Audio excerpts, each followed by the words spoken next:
X-Men Blue number 15 by Cullen Bunn and Jorge Molina. In New York, blimp-mounted screens hover high above the city while Mojo threatens its citizens. He returns to his broadcast of the X-Men fighting for their lives.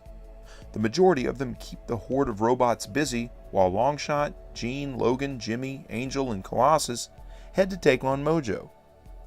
Longshot leads the way but reveals that he has no idea where he's going, so Jean side-links with Rachel.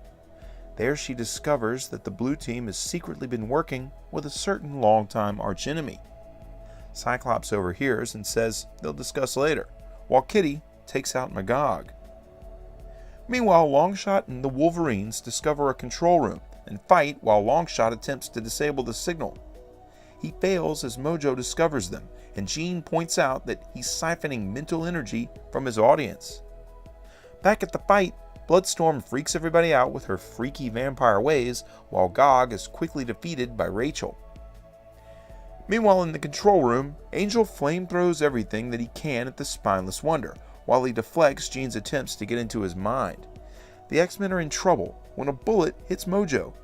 Magneto, Polaris, and Danger enter the room, warning him to surrender, which he resists. Danger leaps on him and machine guns his massive torso, though he easily throws her to the side. Jean tells them all that his power is from the people watching, but his tech is vulnerable. Magnetic father and daughter combine powers and take out the controls. Outside, the lights go dark, and Cyclops reveals that it was Magneto that helped them all along. On Earth, the screens disappear and the spires slowly fade away. The Mojo world fades, with Mojo along with it. He screams that they took everything from him, and his threat dissipates. The battle is finally over.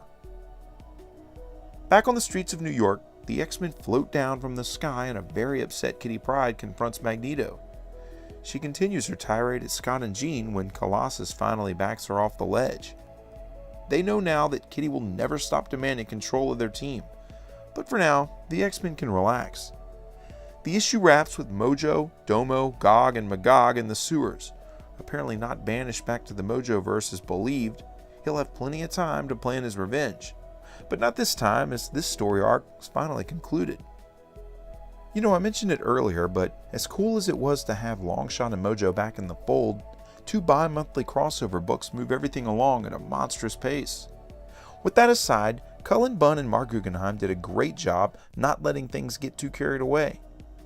These books still trail behind Astonishing X-Men though, which I didn't expect. Pencils and inks look great though, and it bears being pointed out. Overall, I give this issue a 7 out of 10.